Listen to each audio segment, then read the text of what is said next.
Bismillahirrahmanirrahim. Welcome to my channel LHAAH. This is your science teacher Aisha Zulfikar.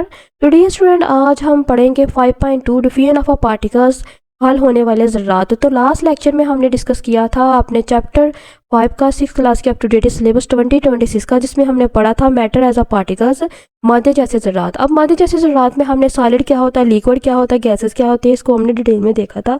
इनके ठोस माया और gas क्या होती है। आज हम पढ़ेंगे डिफ्यूजन ऑफ पार्टिकल्स हल होने वाले ज़रात। सबसे पहले डिफ्यूजन ऑफ पार्टिकल्स में क्या बताया गया है आपकी बुक पे, the movement of a material particles from the area. The movement of यानी कि हरकत करना मटेरियल पार्टिकल्स का फ्रॉम द एरिया, एक जगह से, where they are more area, जहाँ पर वो ज़्यादा जगह पर मौजूद हूँ, the area where they are less is called diffusion of particles. यानी कि एक मूवमेंट ऑफ मटेरियल पार्टिकल्स का ये ऐसी ज़्यादा जगह, यहाँ पर वो ज़्यादा जगह पर मौजूद हूँ, उनका कम जगह पर जाना जहाँ पे वो लेस तादाद में मौजूद हूँ, उसे हम कहेंगे diffusion of particles. For example आपके पास एक स्प्रे की बॉटल है, जैसे उस स्प्रे की बॉटल को आप प्रेस करेंगे, उसमें जो पार्टिकल्स प्रेजेंट होंगे वो ज़्यादा तादाद में होंगे, लेकिन जैसे उसको प्रेस करेंगे तो उनका कहाँ पे जाना, मूव आउट करना, ऐसी जगह पर मूव आउट करना जहाँ पे वो लेस तादाद में मौजूद हूँ, हम उसे कहेंगे डिफ्यूजन ऑफ पार्टिकल्स के ज़रात का हल होना। तो ये है बेसिकली इसकी डेफिनेशन के डिफ्यूजन ऑफ पार्टिकल्स की। सबसे पहले आप यहाँ से डेफिनेशन करेंगे, यहाँ से लेके यहाँ तक। हम आपको पता है कि मैं साथ साथ आपको अंडरलाइन भी करवाती हूँ और साथ साथ आपको इंपॉर्टेंट पॉइंट्स भी बताती हूँ कि आपने चैप्टर और रीडिंग में से कौन से पॉइंट्स करने हैं, कौन से आपने स्किप कर देने हैं। और साथ में आपको ये भी बताती हूँ जो आपको क्वेश्चन पेपर में आपको ट्रिकी क्वेश्चन पूछे जाते हैं, वो भी मैं साथ साथ आपको अंडरलाइन करवाती हूँ। नेक्स्ट है द गैसेज डिफ्यूज इजीली। जो गैसेज है वो आसानी से हल होती है, because the particle can move freely, क्योंकि इनके जो पार्टिकल्स है वो आसानी से हरकत कर सकते हैं। तो लास्ट लेक्चर भी हमने डिस्कस किया था कि गैसेज क्या होती हैं। गैसेज बेसिकली हल्की होती हैं और जैसे हम इसको क्या करते हैं, हवा में छोड़ते हैं तो ये रैंडमली मूव आउट हो जाती है, आसानी से हरकत करती हैं। और इसी वजह से हमने बोला था कि जो गैसेज है वो आसानी से क्या होती है, आसानी से सॉल्व हो जाती है, डिजॉल्व हो जाती है, आसानी से हल हो जाती है। अब नेक्स्ट क्या बताया गया कि लिक्विड को हमने बताया था माया कहते हैं उर्दू में। Liquid can also diffuse, liquid भी जो कि माया भी हल होते हैं, but at a slow rate as compare to gases. लेकिन गैसेज की निस्बत कहाँ कम तादाद में क्या होते हैं, हल होते हैं। तो सबसे ज़्यादा जो गैसेज है वो आसानी से हल हो जाती है। इसकी एग्जांपल आपके सामने ही होगी। आपके पास अगर कोई बॉटल है स्प्रे की, उसको प्रेस करें तो वो जल्दी से देखेंगे कि वो जल्दी से ही हल हो जाएगी हवा में। लेकिन इसकी निस्बत जो लिक्विड है, लिक्विड क्या है, लिक्विड आपके सामने पानी है, आपके सामने जूस है, तो वो क्या है, वो लिक्विड की फॉर्म है। उस लिक्विड का हल हो जाना वो क्या है, वो बहुत ज़्यादा टाइम लेगा। ठीक है, तो ये बात इधर की गई कि गैसेस क्या होती है, आसानी से हल हो जाती है क्योंकि ये ईजिली हरकत करती हैं। तो ये आपके पास एक MCQs भी आ सकता है, इधर आप अंडरलाइन लिख लें और साथ में आप अंडरलाइन कर लें कि MCQs कि गैसेस कैन डिफ्यूज इजीली, और यहाँ पे आपको दिया जाएगा because dash can move freely, because एक पार्टिकल कैन मूव फ्रीली। ठीक है, नेक्स्ट इसके बाद एक्टिविटी है 5.5।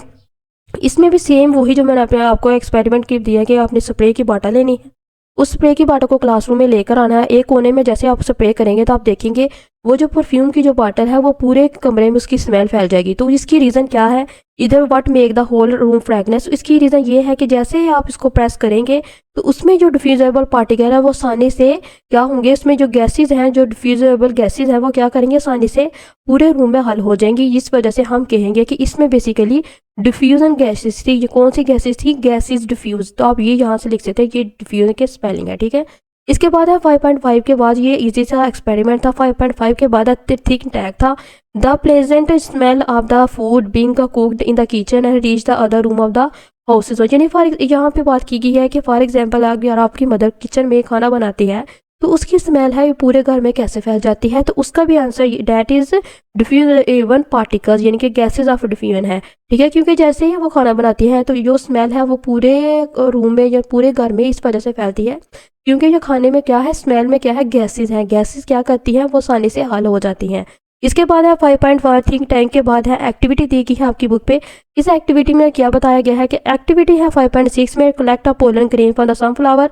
आपने क्या करना है, अपने फ्लावर के पोलन ग्रेन्स लेने हैं। पोलन ग्रेन ये फ्लावर्स के ऊपर लगे होते हैं, ये छोटे छोटे दाने होते हैं। आपने वो उसको लेके क्या करना है, उसको लेके माइक्रोस्कोप के नीचे स्लाइड पर रखना है। स्लाइड पर रखने के बाद उस पर एक ड्रॉप पानी डालना है और उसको चेक करना है किसके, माइक्रोस्कोप के नीचे। जैसे आप माइक्रोस्कोप के नीचे उसको ऑब्जर्व करेंगे तो आप देखेंगे जो पोलन ग्रेन है वो कैसे दिखाई देंगे। And share the discussion observation with the classroom, और आपने जो क्लासरूम है अपने स्टूडेंट्स के साथ आपको वो शेयर करना है। तो ये एक्सपेरिमेंट अगर मुझे टाइम मिला तो कमेंट बॉक्स में ज़रूर बताइएगा, मैं इसकी प्रैक्टिकल वीडियो बना के आपको दिखा दूंगी कि कैसे आपने चेक करना है। ओके, तो ये है आपका 5.6। इसके बाद हम बात करते हैं अपने 5.6 के बाद एक्टिविटी के बाद है एक्टिविटी नंबर 5.7, जैसे कि आप स्क्रीन पे देख सकते हैं। अब एक्टिविटी 5.7 में क्या बताया गया है? एक्टिविटी 5.7 में है the pure a litre quantity of milk into the water and taken in a glass और बीकर। आपने क्या करना है, आपने एक मिल्क की क्वांटिटी लेनी है, उसको किसमें पुट करना है, उसमें वाटर में पुट करना है। आप ग्लास भी ले सकते हैं या बीकर में भी ले सकते हैं, जैसे कि स्क्रीन पे देख सकते हो। इन्होंने बीकर लिया है, जिनका पानी का एक बीकर लिया है, उसमें जो दूध की थोड़ी सी क्वांटिटी इन्होंने ऐड की है। जैसे ही दूध की क्वांटिटी ऐड की है तो देन क्या होगा, observe the diffusion of milk particles into the water. तो आप देखेंगे जैसे ही पानी में मिल्क को डाला जाएगा, दूध को डाला जाएगा, तो वो आसानी से हल हो जाएगा। तो ये एक्टिविटी आप घर में भी कर सकते हो कि आपने एक ग्लास में पानी लेना है और उसमें थोड़ा सा दूध डालेंगे तो आप देखेंगे तो वो क्या होगा कि वो पानी जो दूध है वो पानी में आसानी से हल हो जाएगा।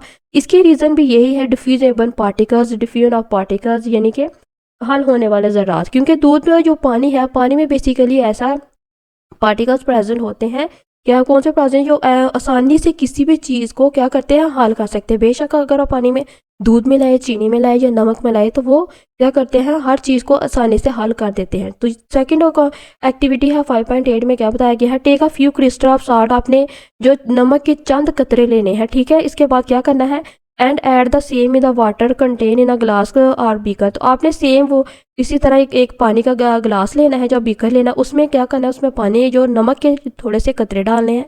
इसके बाद क्या होगा, ऑब्जर्व, आप मुशाहदा करेंगे what happen to the salt crystal add in water. तो आपको पता है कि जैसे आप एक गिलास पानी में या एक गिलास बीकर में जैसे ही नमक के कुछ कतरे डालेंगे तो उसके बाद क्या होगा, वो डिजॉल्व हो जाएंगे। वो डिजॉल्व किस वजह से हो जाएंगे, वो हल हो जाएंगे। वो किस वजह से हल होंगे, वो डिफ्यूजन ऑफ पार्टिकल्स की वजह से हल हो जाएंगे। ठीक है, ये दोनों एक्टिविटी बहुत ईजी है, ये आप घर में भी कर सकते हो। नेक्स्ट है the rate of diffusion depend upon the following factor, कि हल होने वाले ज़रात मुख्तलिफ फैक्टर्स पर डिपेंड करते हैं। आप जो मुख्तलिफ फैक्टर्स कौन से हैं, ये बेसिकली डिफ्यूजन ऑफ पार्टिकल्स के फैक्टर हैं। जैसे हमने लास्ट लेक्चर में अपने सॉलिड और गैसेज और लिक्विड के बारे में पढ़ा था, तो इसमें भी ये डिफरेंट फैक्टर्स दिए गए हैं जो कि डिफ्यूजन के फैक्टर्स हैं। ये एक शॉर्ट क्वेश्चन में पूछा जाता है, right a naught upon the factors of a diffusion particles. तो आप लिख सकते हैं क्वेश्चन, यहाँ पे क्या लिखना है question, right a note on the diffusion particles factor या डिफ्यूजन फैक्टर्स। ठीक है, तो अक्सर ये क्वेश्चन पूछा जाता है एग्जाम में। इसके सबसे पहले फैक्टर आपकी बुक पे दिया गया है द साइज ऑफ पार्टिकल्स। तो साइज ऑफ पार्टिकल्स में सबसे पहले आप देख सकते हैं कि इसमें साइज ऑफ पार्टिकल्स में क्या बताया गया है, the smaller and lighter particles, जो छोटे और बड़े पार्टिकल्स होते हैं, move faster hence diffuse faster. अच्छा, जो ज़्यादा जो छोटे और जो बड़े यानी कि हल्के जो पार्टिकल्स होते हैं ना, वो आसानी से क्या करते हैं, वो आसानी से हल हो जाते हैं। इसकी वजह यह है कि उनमें क्या है, उनके साइज छोटा होता है, वो छोटे उनके साइज के लिहाज से छोटे होते हैं। तो ये पहला फैक्टर है आपकी बुक का। दूसरा फैक्टर है टेम्परेचर। तो टेम्परेचर क्या है, आपको पता है टेम्परेचर में क्या होती है, इसमें मोस्टली गर्मी होती है। अब टेम्परेचर क्या है, द पार्टिकल्स मूव फास्टर, ऐसे पार्टिकल्स भी आसानी से हरकत कर सकते हैं हाई टेम्परेचर, ज्यादा गर्मी में हाई टेम्परेचर पे, एंड हैंस डिफ्यूज फास्टर, इसी वजह से वो क्या करते हैं, आसानी से हल हो जाते हैं।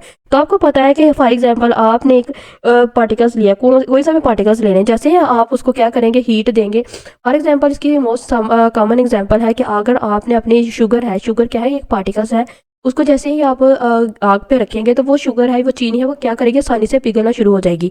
तो इसकी वजह यह है कि हम उसको हाई टेम्परेचर दे रहे हैं। तो यही बात की गई है कि कुछ ऐसे फैक्टर्स हैं जो कि हाई टेम्परेचर पे, साइज ऑफ पार्टिकल्स पे और size of space between the particles पे डिपेंड करते हैं, जिनकी वजह से वो क्या होते हैं, आसानी से हल हो जाते हैं।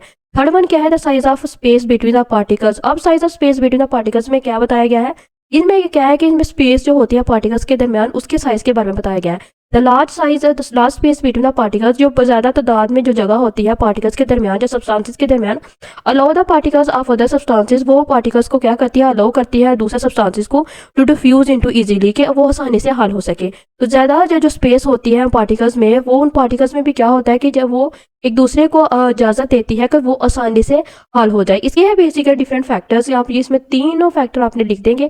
अगर सिर्फ आप इसके नेम ही लिख देंगे तो आपको फुल मार्क्स मिल जाएंगे। ठीक है, the size of space between the particles. अब आपके टीचर्स पे डिपेंड करता है, वो इसको शॉर्ट क्वेश्चन के तौर पर देता है या लॉन्ग क्वेश्चन के तौर पर देता है। तो ये थी आज की हमारी वीडियो। अल्लाह हाफिज़। नेक्स्ट लेक्चर में हम पढ़ेंगे 5.3।